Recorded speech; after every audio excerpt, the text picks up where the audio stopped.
Justo eso le iba a preguntar a nuestra hermana encargada del Zoom el día de hoy.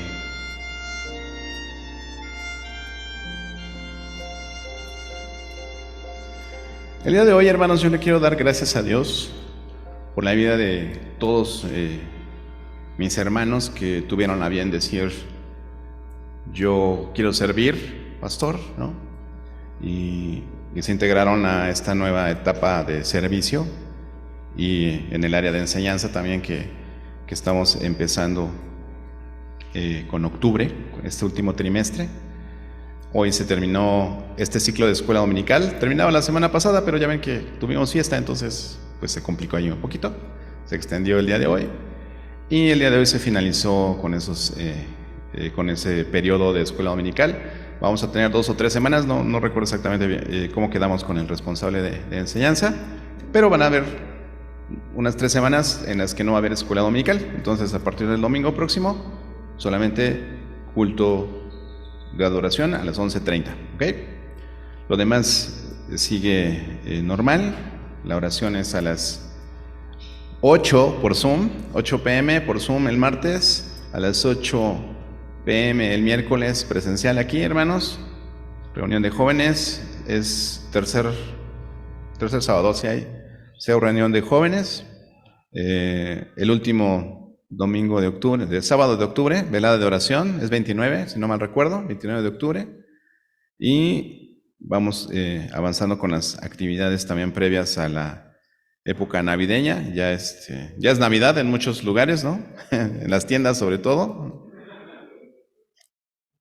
Ya sé que usted pensó en el Halloween, pero pues nosotros no lo festejamos, hermano. Entonces, nos vamos un poquito a la época navideña, y no necesariamente porque festejemos algo, ¿no? Es una época sensible para las personas que bueno, no conocen su Biblia, pero saben que Jesús nació un día. Y bueno, entonces, ¿sabe qué significa Christmas? Christ Mass, Mr. Saul, ¿sí? Christ Mass, la misa de Cristo, ¿no? Entonces, abusado, ¿no? Merry Christmas, no, ¿qué pasó? No vengan con esas cosas, hermanos. Entonces, pues nos estamos preparando para todo eso. Muchas y muy buenas noticias en el futuro cercano. Ya les estaré avisando algunas cosas que van a estar sucediendo en nuestra iglesia, como iglesia, ¿verdad? Entonces, el Señor nos está bendiciendo de muchas formas, hermanos. Nos bendice todos los días, y como iglesia también nos está bendiciendo.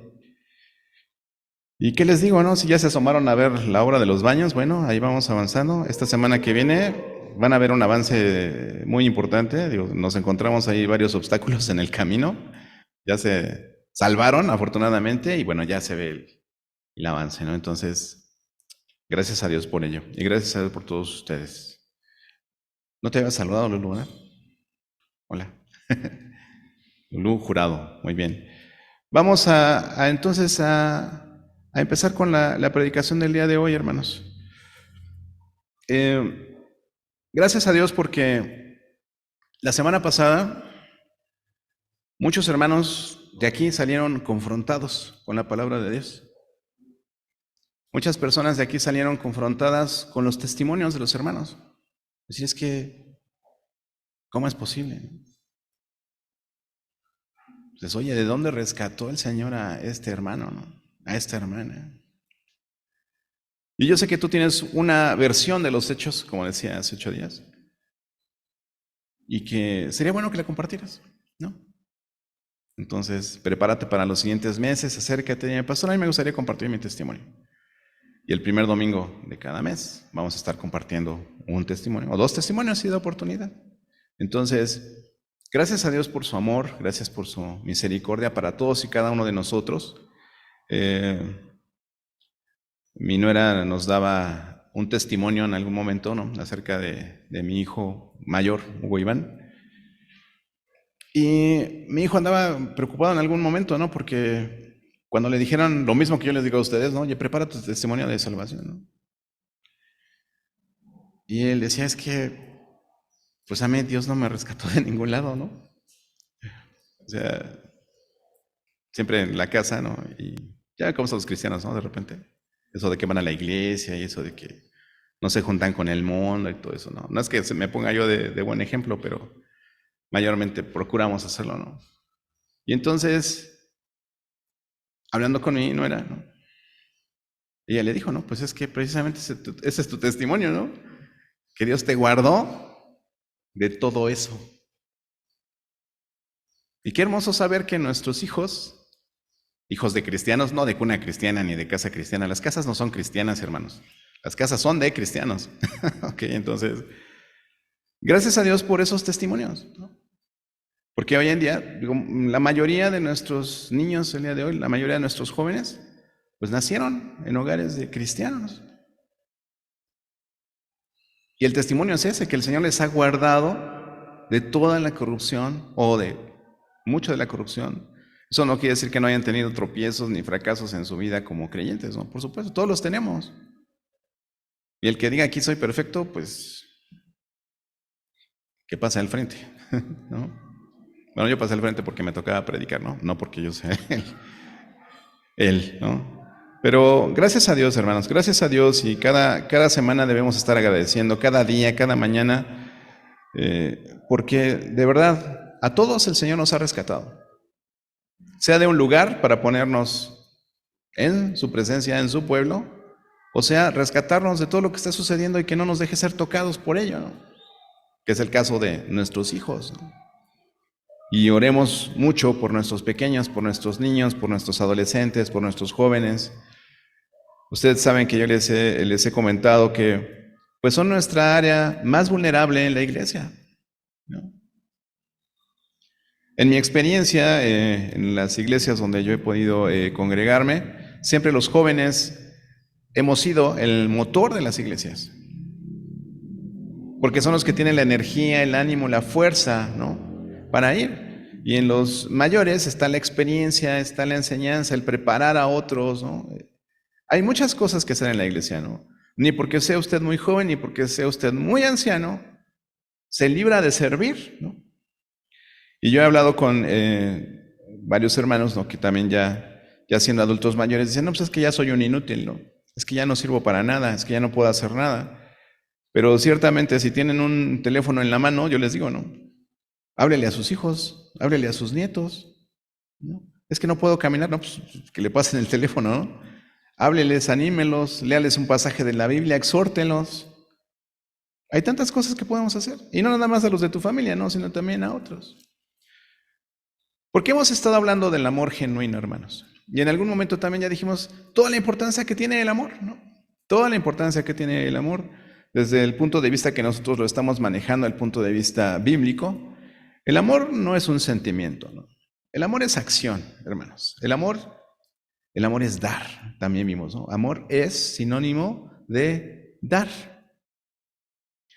Hoy como versículo clave, por así decirlo, para la predicación de hoy, escogí lo que dice 1 Corintios 11:25, que dice, es donde se instituye la cena del Señor, y dice el apóstol Pablo, dice, asimismo tomó también la copa después de haber cenado, diciendo, esta copa es el nuevo pacto en mi sangre, haced esto todas las veces que la bebiereis en memoria de mí. Así es como nosotros terminamos la cena del Señor. Y hablamos de la comunión, ¿no? Y hablamos de ese pacto entre nosotros y Cristo. Dice, Cristo es un nuevo pacto en mi sangre. Ese pacto en donde Él murió por nuestros pecados y resucitó al tercer día para nuestra salvación. ¿Y por qué continuamos hablando del amor? Bueno, hemos entendido que la voluntad moral de Dios para nuestras vidas se resume precisamente en eso, en amor. Y cuando Él dice aquí, en Mateo, que veíamos, ¿no?, Mateo 22, versículos 37 al 40, cuando el Señor Jesús establece cuáles son los mandamientos importantes, ¿no? Jesús le dijo, amarás al Señor, dice, con todo tu corazón, con toda tu alma, con toda tu mente. Dice, ese es el primero y grande mandamiento. Y el segundo es semejante, amarás a tu prójimo como a ti mismo. Y dice, de estos dos mandamientos depende toda la ley y los profetas. ¿Me amas? Cumple mis mandamientos, ¿sí? Entonces entendíamos esa parte, la relevancia del amor, ¿no? Y cómo el amor, pues nos llevaba precisamente a esa idea de que, pues realmente el amor genuino, el amor que Dios enseña, el amor que Dios ha derramado en nuestros corazones, nos lleva precisamente a tener una relación personal con Dios y tener ese pacto de amor con Dios.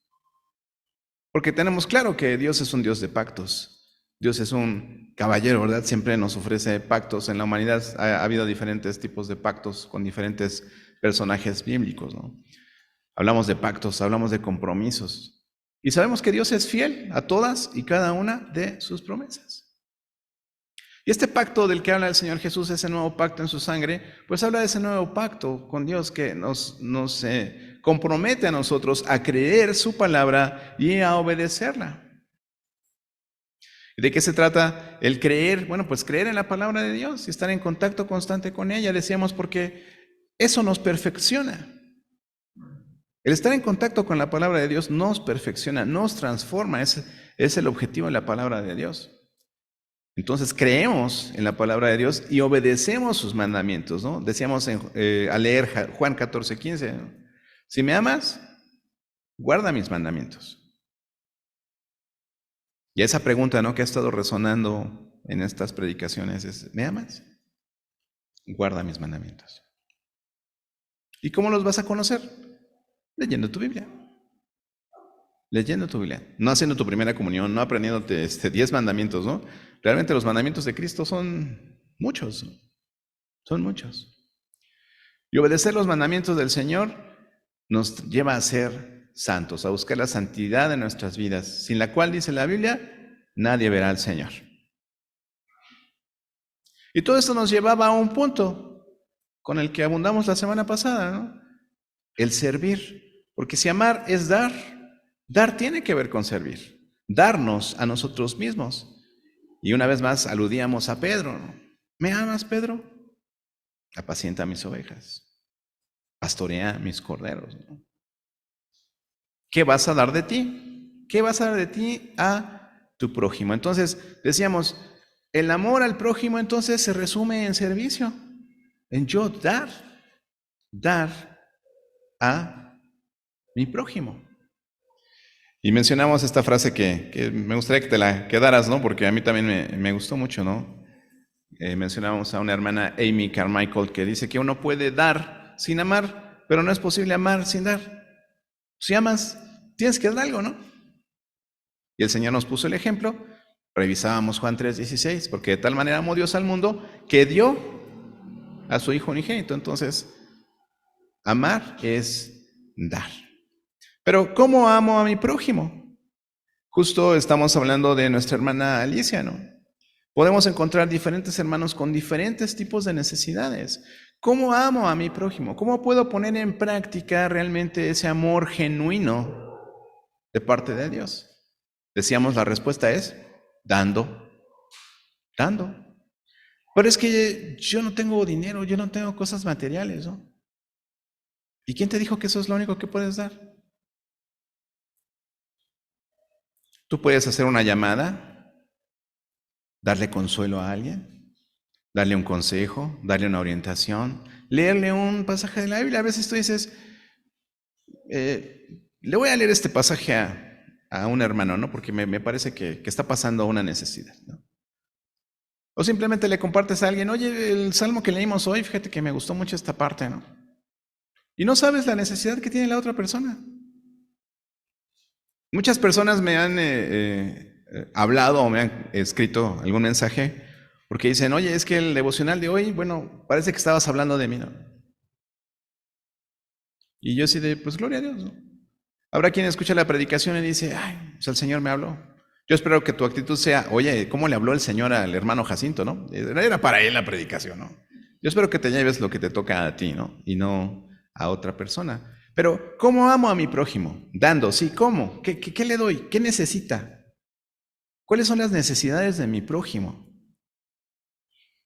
Entonces, para amar yo a mi prójimo, tengo que ser sabio en tener esa sensibilidad de identificar necesidades, ¿no? ¿Qué tipo de necesidades?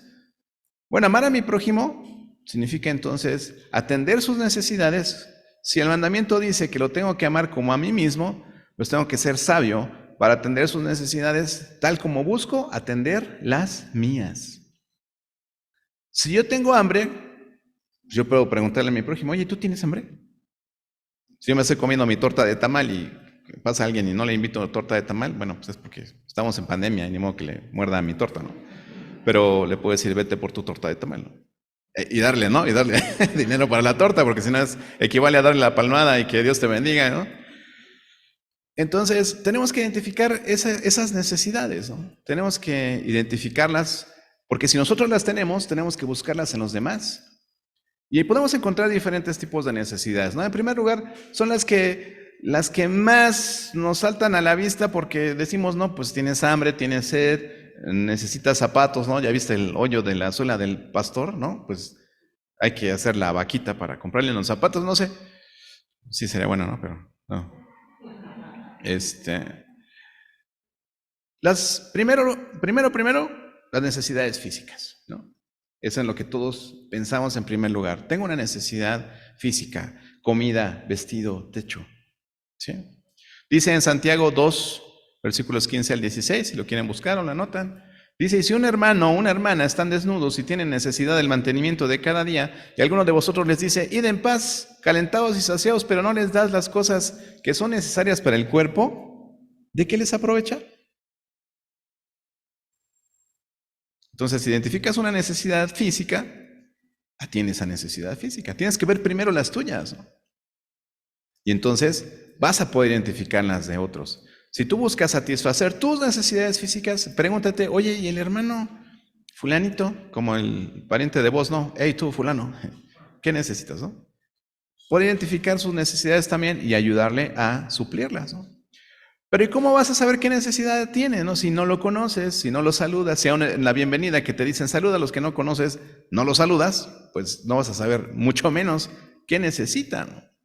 Y eso nos saltaba a la vista la semana pasada cuando decías, oye, ¿a poco ese hermano que dio su testimonio viene a la iglesia, no? ¿Por qué no los conoces? Entonces, cuando se abre un tiempo de comunión, hermanos, que vamos a procurar también tenerlo el primer domingo de cada mes, cuando tenemos cena del Señor, poder también quedarnos, los que puedan, ¿verdad? Los que puedan quedarse, traerse un guisadito y que lo podamos compartir aquí como hermanos, comer juntos. Ese día va a estar padre, ¿no? Entonces, tener ese tiempo de comunión, después de ese domingo de cena del Señor, donde tenemos comunión, ¿verdad? Celebramos la comunión, poder tener comunión entre nosotros. Dice en primera de Juan 3:18 también, dice, hijitos míos, no amemos de palabra ni de lengua, sino de hecho y en verdad. De hecho y en verdad. Entonces, ¿qué está sucediendo allá en la montaña de Guerrero? Hermanos que identificaron una necesidad. Niñas decían entre 8, 9 y X años de adolescentes, ya mamás a esas tempranas edades, ¿no? Y vendidas entre ellos. Y sabemos que sucede en muchos lugares, hermanos. Sabemos que sucede en muchos lugares. En Chiapas, en diferentes lugares. Entonces, no nos espantamos, sabemos que existe, pero ¿qué estamos haciendo para llegar ahí y poner un granito de arena en la solución? Creo que hoy tenemos la oportunidad de hacerlo. ¿Sí?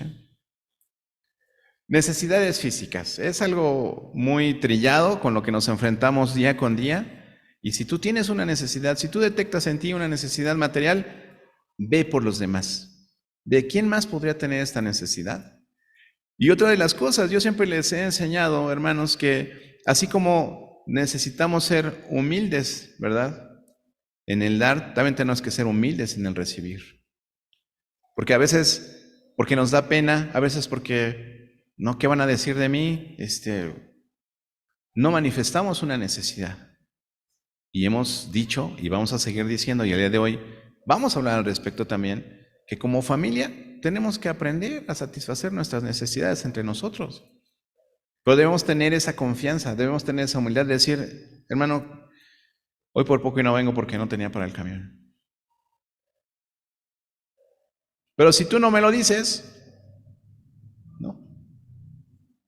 Los miércoles hemos ofrecido, ¿no? Que como es tarde, pues podemos ayudarle a algunas personas dándoles ride para poder llegar a sus casas o pagarles un taxi. O sea, lo hemos hecho, hermanos. No es dijeran los mexicanos, no es de dientes para afuera. O sea, es real. Y sucede en esta iglesia, hermanos. Pero si tú no externas tu necesidad, ya lo dice en Jacinto 4:25, ¿no? El que no habla, Dios no lo oye. Entonces, necesitamos tener esa confianza, ¿no? Necesitamos tener esa confianza. Pero hay otro tipo de necesidades, hay necesidades emocionales. Hay personas que necesitan amor. Hay personas que necesitan consuelo. Hay personas que necesitan perdón.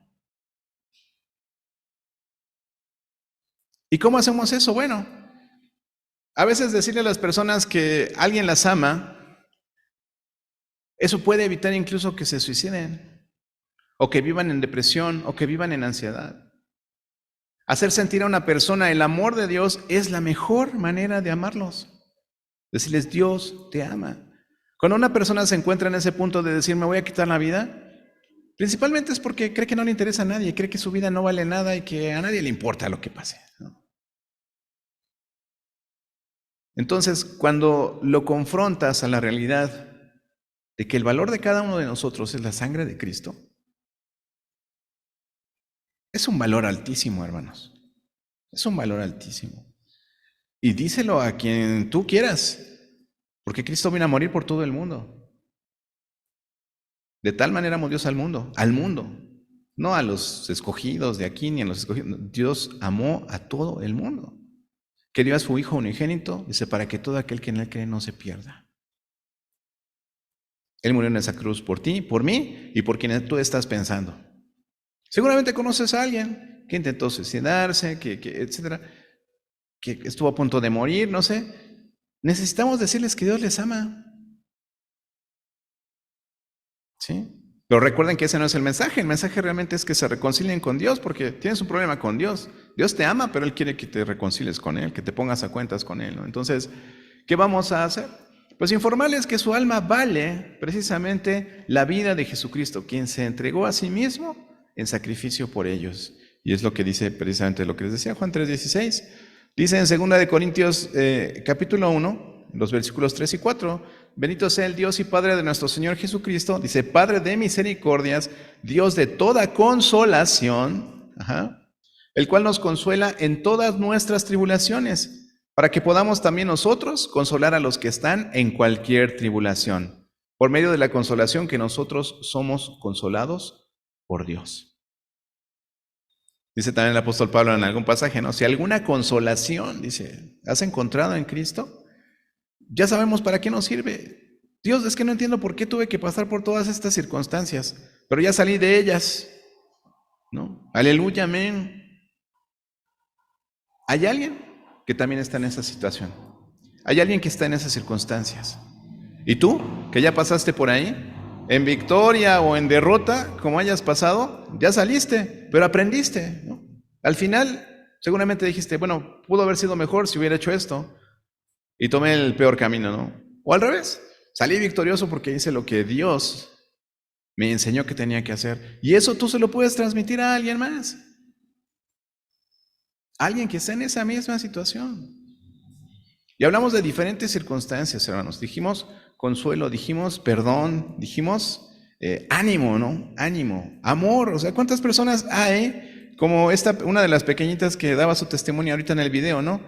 Es que me pegaban y pues casi que me querían matar. Imagínense, ¿no? La vida de un niño a esa edad sufriendo esas situaciones, ¿no? Ellos necesitan saber que alguien les ama. Todos necesitamos saber que alguien nos ama, ¿no? La necesidad de perdón, dice en Mateo 6, 14 y 15, ¿no? Dice, porque si perdonáis a los hombres sus ofensas, os perdonará también a vosotros vuestro Padre Celestial. Mas si no perdonáis a los hombres sus ofensas, tampoco vuestro Padre os perdonará vuestras ofensas. El perdón de Dios, hermanos, es total. Yo se los decía la semana pasada antes de tomar la cena. Dios te perdona. Dios te perdona. No hay un pecado tan grande que puedas haber cometido que el Señor no te perdone. Porque el Señor ya te perdonó. Y eso fue lo que obró Cristo en la cruz. Entonces, tú transmítele eso a esas personas que dicen, no, es que soy un pecador tan vil que no merezco nada. pero Dios decidió que tú merecías que Cristo muriera por ti. Qué tremendo, ¿no? Qué tremendo saber esto, qué tremendo. Y por último, las necesidades espirituales, ¿no? Ya dijimos necesidades materiales, necesidades emocionales, pero ¿y las necesidades espirituales? Esa necesidad de perdón de Dios y salvación, todos la tenemos. Porque está escrito, ¿no? No hay justo ni aún uno. Todos somos pecadores y tenemos el mismo nivel de condenación. Por eso necesitamos el perdón, porque sabemos que la paga del pecado es muerte y que ese regalo que nosotros hemos conseguido ha sido a través de Cristo. Es lo que dice en Romanos 6:23, ¿no? Y en Efesios 1:7 dice, en quien tenemos redención por su sangre, el perdón de pecados, dice, según las riquezas de su gracia.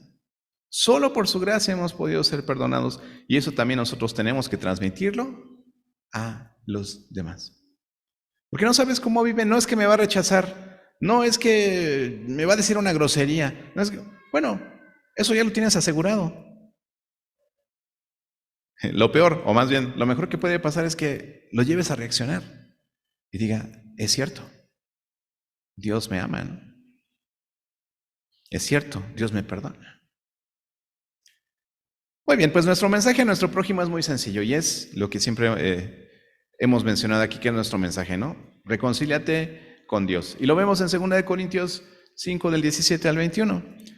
Y tú te sabes ese pasaje, ¿no? Que dice que de modo que si alguno está en Cristo, nueva criatura es, las cosas viejas pasaron y aquí todas son hechas nuevas. Y todo esto proviene de Dios, quien nos reconcilió consigo mismo por Cristo y nos dio el ministerio de la reconciliación. Que Dios estaba en Cristo reconciliando consigo al mundo, no tomando en cuenta a los hombres sus pecados, y nos encargó a nosotros la palabra de reconciliación. Así que somos embajadores en nombre de Cristo, como si Dios rogase por medio de nosotros. Os rogamos en nombre de Cristo, reconciliaos con Dios. Al que no conoció pecado, dice el apóstol Pablo, por nosotros lo hizo pecado para que nosotros fuésemos hechos justicia de Dios en él. Un pacto con Dios, un pacto de amor. Y este es un pacto con nuestro prójimo. El decir, nosotros nos vamos a ocupar de nuestro prójimo es el segundo gran mandamiento. Nos compromete con Dios, nos compromete con nuestro prójimo, pero hay algo muy importante que considerar. Y es, ¿qué hay de la iglesia? Yo puedo amar a Dios, yo puedo amar a mi prójimo, y no necesariamente debo estar en una iglesia, ¿no? Pero, ¿sabes? Existen unos prójimos especiales. Creo que nadie está solo en su fila, salvo Alan, pero bueno, tú voltea a ver a los de atrás, Alan, ¿no? Pero voltea a ver al que está a tu lado, ¿no? ¿Tienes a alguien ahí a tu lado? ¿Sí, no? Ahí, usted tiene a don Miguelito, le están ahí, una silla lo separa a Ruth de alguien más. Esas personitas que están aquí a tu alrededor son unos prójimos especiales. Sí, son especiales. Ya sea que traigan cubrebocas de Mickey Mouse, de Minnie, no vino la hermana que trae el dinosaurio en su cubrebocas, Sandrita, ¿no? Pero hay unos prójimos especiales, hermanos. Y esos se llaman tus hermanos de fe. Estos prójimos especiales, ¿qué crees? Son unos que creen lo mismo que tú. Son unos que tienen el mismo propósito de vida que tú.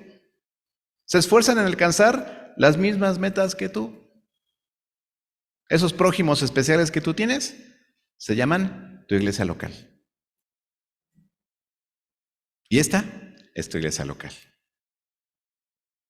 Dice en Romanos 12:10, capítulo 12, versículo 10, dice, amaos los unos a los otros con amor fraternal. O sea, el amor fraternal es amor de familia, ¿no? Y dice, en cuanto a la honra, o sea, en cuanto al reconocimiento a las personas, dice, prefiriéndoos unos a los otros. Por eso les digo que son sus prójimos especiales, ¿no? Porque deberíamos preferir a estos prójimos antes que a otros prójimos. Y la Biblia dice además que tenemos que estar enfocados en hacerles el bien también a ellos. ¿También a ellos? Sí, pero de manera preferente. de manera preferente y prioritaria. Dijeran en Banamex, priority. Sí, es lo mismo, ¿no? ¿Por qué? Porque llega un cliente priority, así le dicen, ¿no?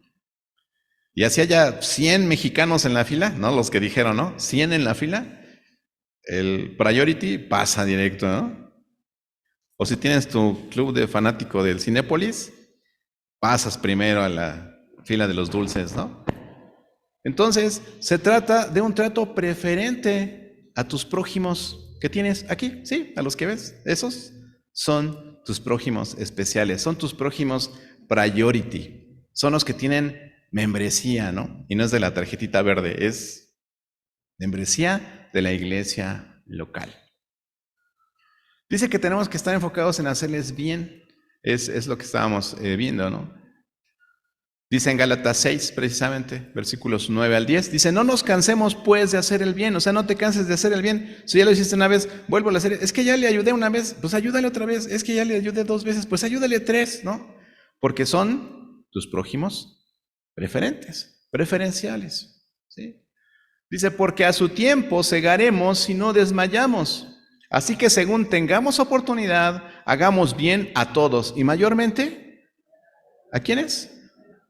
A la familia de la fe. Así se expresa el apóstol Pablo, nuestro maestro, nuestro teacher. A él, el Señor le manifestó el misterio de la iglesia. O sea, si nosotros estamos aquí, es porque el Señor se lo reveló a Pablo. Y a eso se dedicó Pablo, a fundar iglesias locales. Y entonces, aquí estamos, una familia de fe. ¿Cómo debe ser esa relación con nuestros hermanos de fe?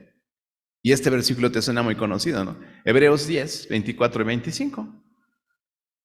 Pero siempre le decimos a todos, no, ¿por qué no fuiste a la iglesia? ¿No ves que dice que no nos dejemos de congregar como algunos tienen por costumbre? Y tú te me estás acostumbrando, ¿no? Pero ¿qué dice ese pasaje? Dice en el 24, dice, y considerémonos unos a otros para estimularnos al amor y a las buenas obras. No dejando de congregarnos, como algunos tienen por costumbre, sino exhortándonos, y tanto más cuando ves que aquel día se acerca.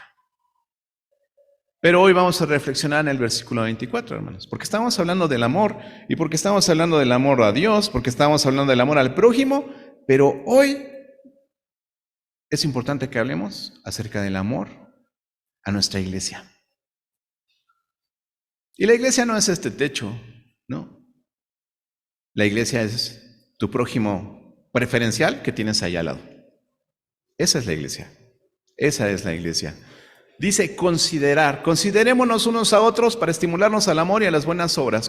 ¿Qué es considerar, no? Hay muchas, bueno, por lo menos encontré 3 definiciones distintas en el diccionario. Pero la que aplica en este versículo es considerar. Dice, me gustó mucho lo que decía el significado de la RAE, ¿no? De la Real Academia de la Lengua Española. Dice, tener un concepto elevado de alguien y tratarlo de acuerdo con él. ¿A qué le suena? Parece un versículo de la Biblia, ¿no? Dice la RAE, Real Academia de la Lengua Española, tener un concepto elevado de alguien y tratarlo de acuerdo con él. Y dice, considerémonos, ¿no? Considerémonos unos a otros. Entonces quiere decir que de entrada tenemos que darnos un trato elevado, un trato priority, un trato preferencial. Y entonces me recordó ese versículo que dice en Filipenses 2:3, dice, nada hagáis por contienda, por vanagloria, dice antes bien con humildad, estimando cada uno a los demás como superiores a él mismo.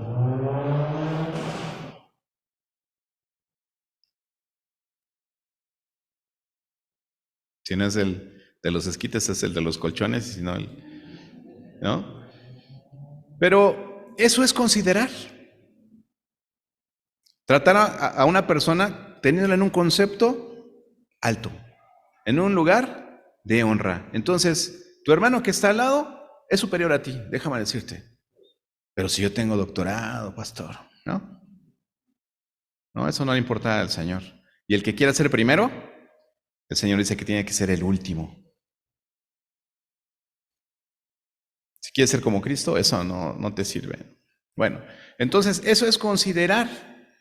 Pero dice después el versículo, dice, para estimularnos al amor y a las buenas obras. Al amor y a las buenas obras.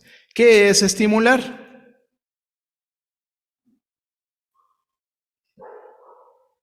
Si estimulas un peine en tu cabello y lo pones en unos papelitos, se pega, ¿no? Entonces, estimular es nosotros generar en las personas una acción, moverlos a actuar de cierta forma. Entonces dice, consideremos los unos a los otros para estimularnos al amor y a las buenas obras. Es promover, es impulsar, es exhortar a otros a hacer algo. ¿A hacer qué? Al amor. Otra vez el amor, ¿sí? Como iglesia, eso es lo que tenemos que estar haciendo entre nosotros, estimularnos al amor y a las buenas obras. A eso venimos aquí. Considerémonos unos a otros y estimulémonos al amor y a las buenas obras. ¿Qué amor? Del que hemos estado hablando aquí, hermanos. Estimularnos al amor. A esos dos amores. Amor a Dios sobre todas las cosas y amar a tu prójimo como a ti mismo. Eso es estimularnos al amor. Amar a Dios y amar a nuestro prójimo. ¿Y las buenas obras? Ayudar a viejitas a cruzar la calle, sí. Llevar alimento a los huérfanos, sí. ¿Cómo dijimos que podíamos demostrar nuestro amor al prójimo? Llevándole el mensaje de reconciliación, hermanos. Lo demás es secundario. Les puedes dar de comer toda la vida a los huérfanos que quieras, a las viudas que quieras. Pero si se van al infierno, tu esfuerzo, ¿de qué sirvió?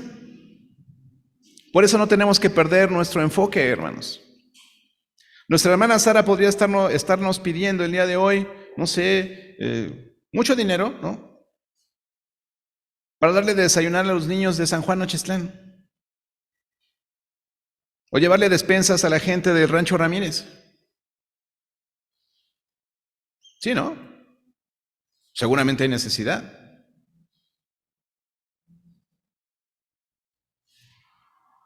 Pero no nos está pidiendo eso. Vamos a sacar muchas copias de materiales, ¿sí? Si es posible, vamos a ver la manera de mandar algunas Biblias, ¿no? Porque sí, la necesidad física es importante, pero la necesidad espiritual tiene un impacto eterno, hermanos. Y en nuestras posibilidades vamos a hacer lo que tenemos que hacer, sin perder el enfoque. Muchas cruzadas espirituales, hermanos, han terminado en cruzadas sociales.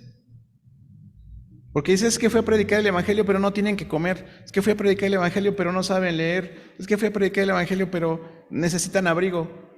Y entonces el propósito fundamental se diluye. Y cuando le preguntas al misionero, ¿no? Jacinto, ¿cuántas almas salvas hay ahí? ¿De qué tamaño es la iglesia? No, pues no sé, pero ya pusimos una escuela para regularizarlos, para alfabetizarlos, ¿no?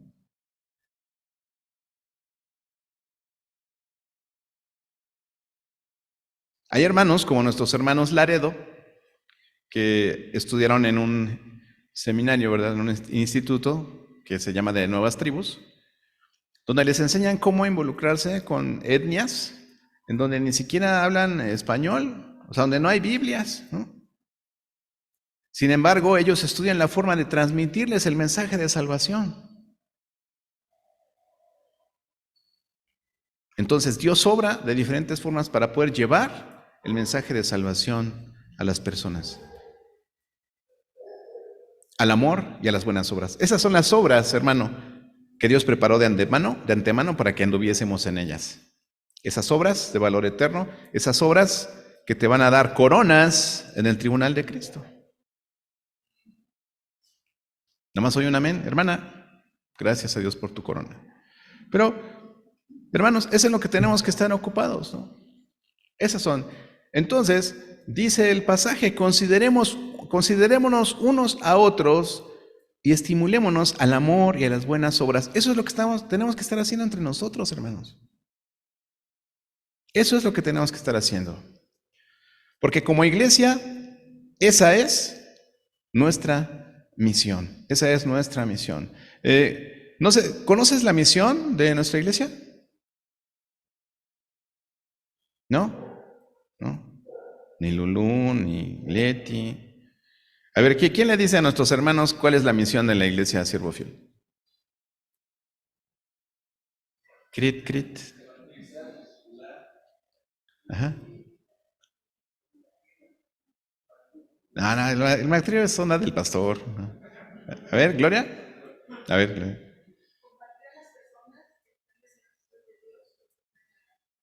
Ajá.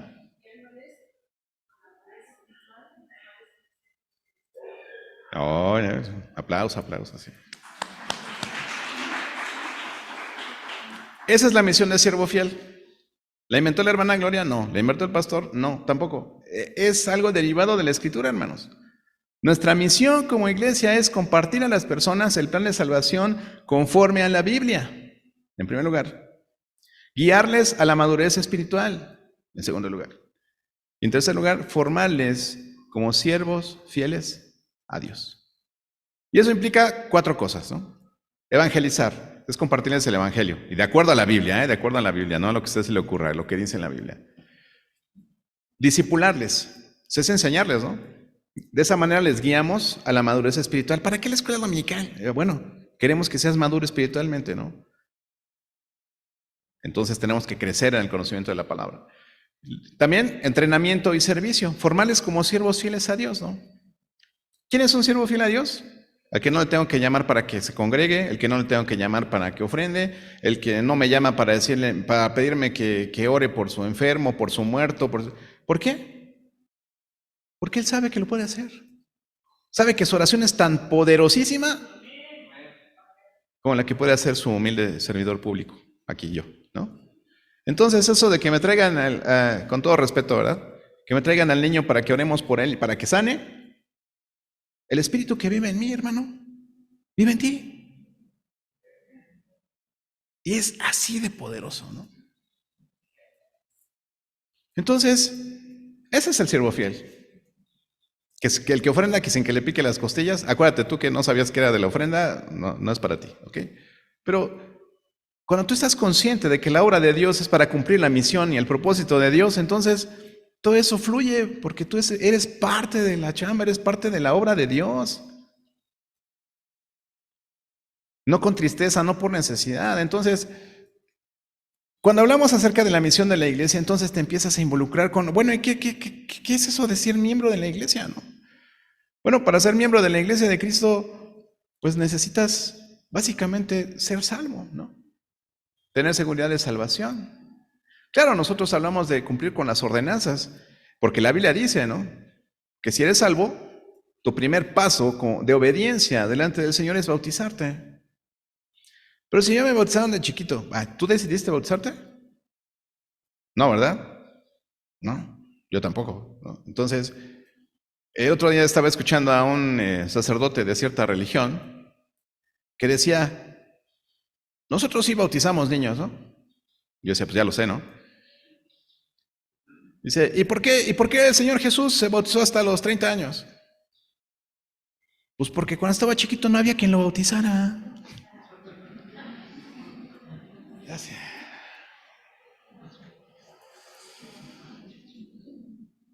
Ay, no. Lea su Biblia, hermano. Lea su Biblia. Lea Hechos 8, si tiene preguntas acerca del bautismo, ¿no? Lea Hechos 8. Cuando andaba por ahí Felipe bautizando aquí a diestra y a siniestra a las personas que venían a él a que los bautizara, ¿no? Y obviamente eran adultos, eran personas que podían tomar una decisión de yo creo en Cristo y entonces yo quiero que la gente sepa que yo creí en Cristo y por eso hago ese símil de morir y resucitar a una vida nueva. Eso es el bautismo. No es nada místico, no se tiene usted que cambiar el nombre, nada de eso pasa. Es una profesión pública de su fe. ¿Delante de quiénes? De sus prójimos preferentes, de este cuerpo, de esta familia que está aquí. Obviamente, pues nosotros demandamos un cierto nivel de madurez en las personas que se integran a la membresía de la iglesia, ¿no? Porque es una persona que tiene que poder tomar decisiones, una persona que puede tomar compromisos, una persona que puede llenar un sobre y decir, yo voy a hacer una promesa de fe para las puertas de los baños, invento, ¿no? O para mandarlo a la Sierra de Guerrero, o para mandarlo a los niños que vamos a adoptar en San Juan o Chistlán, ¿no? No sé, ¿sí me explico? Entonces, usted debe tener esa madurez porque es un privilegio de los miembros, ¿no? También no tiene que usted ser una persona que ignore la palabra de Dios, porque ahorita lo que les decía, ¿no? Usted podría decir, no, sí, bauticemos al niño, ¿no? Al Señor Jesús, si no lo bautizaron de niños, porque no había quien lo bautizara, entonces tenía que haber crecido Juan el Bautista, y entonces para bautizarlo, ¿no? No era así. Pero así circulan cosas en la red, hermanos, en el internet, y bueno, ya no sabe qué hacer, ¿no? Y se los voy a repetir, hermanos, nosotros como iglesia, nosotros como siervo fiel, nunca, espero que nunca, a veces sí es necesario, ¿no? Como que sacar a una Cristo Lisbeth que está enseñando que ella es Cristo y eso, para que no caigamos en el error. Pero nosotros nunca vamos a basar nuestra predicación en lo que hacen otras iglesias. Es que ya vieron a los de enfrente, ¿cómo están? Pues eso no se hace. Y eso ya, no, hermanos, eso no. Y hay hermanos que hoy están criticando a otra iglesia para exponer su punto de vista. No, hermanos. Si yo aquí digo una tontería, ¿verdad? Que no tenga que ver con la Biblia, hermanos tengo aquí que me van a decir, hermano, pastor, creo que eso no es. Y usted tiene la libertad de hacerlo. Si yo enseño algo que no está basado en la Escritura. Pero yo no le voy a enseñar en base al error de otro. Yo le voy a enseñar en base a la Biblia para que nosotros no cometamos los mismos errores. Y el día de hoy yo quiero que usted se quede listo para poder hacer un pacto con su iglesia. Y ya empezaron a pensar, ¿no? Ya se va a repetir el Georgetown aquí, ¿no? ¿Se acuerdan de esa iglesia que toma cianuro? Una congregación, sí, Saúl. Llegó el pastor Hugo y les dijo, vamos a adelantarnos a la eternidad. En vez de jugo de uva, cianuro para todos. Y bolas. Fue un suicidio colectivo, para los que se acuerdan de ese evento, ¿no? No, vamos a hacer un pacto con la iglesia. Vamos a hacer un pacto con la iglesia, porque usted como miembro de la iglesia, sabe, la Biblia tiene expectativas respecto a usted, ¿no? Nosotros en primer lugar como iglesia esperamos que cada miembro de esta iglesia proteja y fomente, en primer lugar, la unidad de esta iglesia. Que cada miembro de esta iglesia comparta la responsabilidad de nuestra iglesia, que ya dijimos cuál es, ¿no? Estimularnos al amor y a las buenas obras. Esa es nuestra responsabilidad. Y ahí está, creer y obedecer a Dios, amar a nuestro prójimo y evangelizar. Promover el evangelismo y el discipulado. Eso es ser corresponsables con su iglesia. Como miembros de esta iglesia también esperamos que podamos servir en los ministerios de la iglesia. Eso es lo que también esperamos como de nuestros miembros de la iglesia, ¿no? ¿Qué más? Bueno, también esperamos que cada miembro de nuestra iglesia apoye el testimonio de nuestra iglesia. ¿Qué es el testimonio de nuestra iglesia? Bueno, nuestra imagen. Y lo hemos dicho, tú como hijo de tus papás, en la calle, tú representas a tu familia. Dicen, es el hijo de Jacinto, ¿no? Jacinto, hombre recto, ¿no? Temeroso de Dios, ¿no? ¿Cómo nos representas fuera de aquí? ¿Cómo es tu testimonio fuera de aquí? Entonces, eso es apoyar el testimonio de nuestra iglesia. Que cuando alguien fuera de aquí vea a un hermano de siervo fiel, diga, mira, yo creo que es de siervo fiel, ¿no? Pero que no sea porque vieron que tienes una taza de siervo fiel, o traes una diadema de siervo fiel, o una camisa de siervo fiel, ¿no? Sino porque realmente buscas vivir una vida adecuada delante del Señor.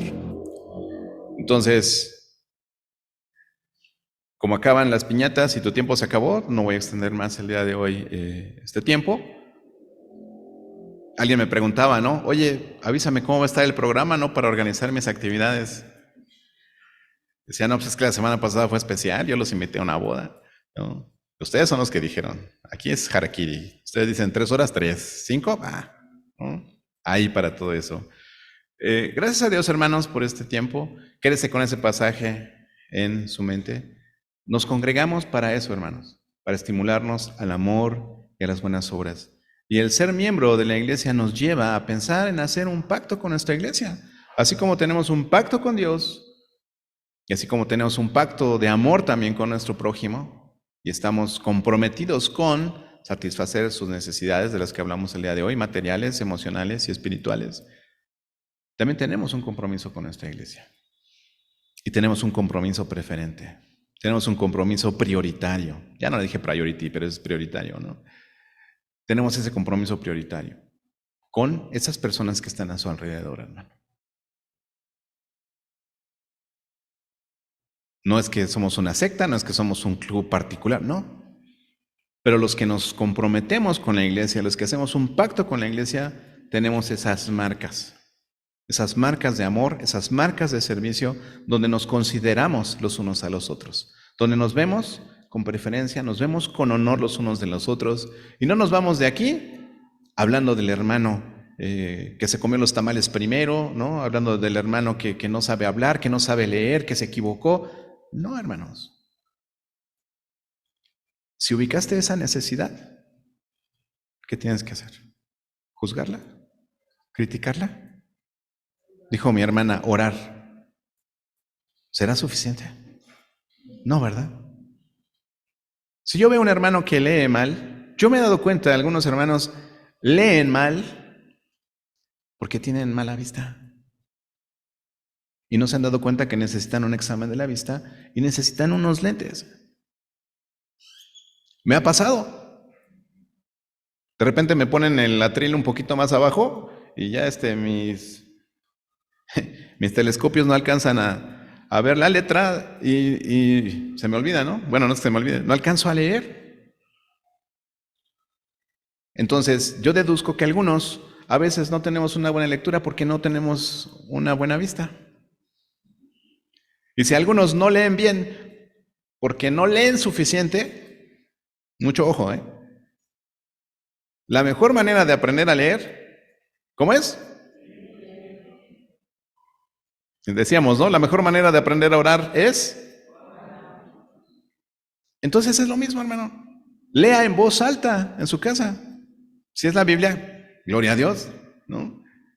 Pero entonces necesitamos practicar, ¿sí? En vez de juzgar, si usted detecta una deficiencia, la que usted quiera, en un hermano, dice, es que tiene muy mala ortografía el pastor, ¿no? Ahí en el metro venden unos libritos, ¿no? Ortografía sin maestro, una cosa así. Es uno de esos. Es en serio. Si usted ve un error, si usted ve una falla, acérquese con amor, con esa consideración preferente a sus prójimos especiales, prioritarios, y dígale, hermano, tú estabas cante y cante y no había letra en las pantallas. Bueno, en la pantalla. Este culto es de todos, hermanos. Yo les digo que venimos a dar nuestro culto a Dios y ya en la noche me dicen, oye, ¿qué crees que las letras no se veían? Ahí yo ya, ¿qué puedo hacer? ¿No? ¿Sí me explicó? Este culto es de todos, hermanos. Todo lo que sucede aquí es responsabilidad de todos. Y todo lo hacemos para Lulú, para Miguel, ¿sí? Para la otra Lulú, para nuestras visitas. Porque queremos que ellos sepan lo que hacemos. Y lo que hacemos, de verdad, Lulú, Miguel, lo queremos hacer con excelencia, pero para Dios. Y que a través de eso nosotros podamos mostrarles que amamos a Dios, que amamos a nuestro prójimo y mucho más a nuestros prójimos especiales. Vamos a ponernos de pie y prepárese para hacer un pacto con su iglesia. Prepárese para hacer un pacto con su iglesia. La semana próxima ya finalizaremos esta serie y precisamente vamos a terminar con eso, hermano, porque todo esto se trata de amor. El Señor Jesús dijo, se trata de amar a Dios, se trata de amar a tu prójimo, y nuestra iglesia está llena de nuestros prójimos especiales. Entonces, considerémonos unos a otros y estimulémonos al amor y a las buenas obras. Amén. Vamos a orar. Padre Celestial, cuántas gracias te damos por tu palabra, por tu poderosa palabra. Te damos muchas gracias porque, Señor, sabemos que en nuestro corazón tu Espíritu Santo nos ha llenado de amor. Enséñanos a no detenerlo, enséñanos a no frenarlo y que realmente podamos tener esa consideración de nuestros hermanos, que busquemos su bien, así como buscamos el bien de los de afuera, que busquemos mayormente el bien de los que estamos adentro, Señor. Te alabamos y bendecimos tu nombre por tu provisión de toda esta semana que terminó.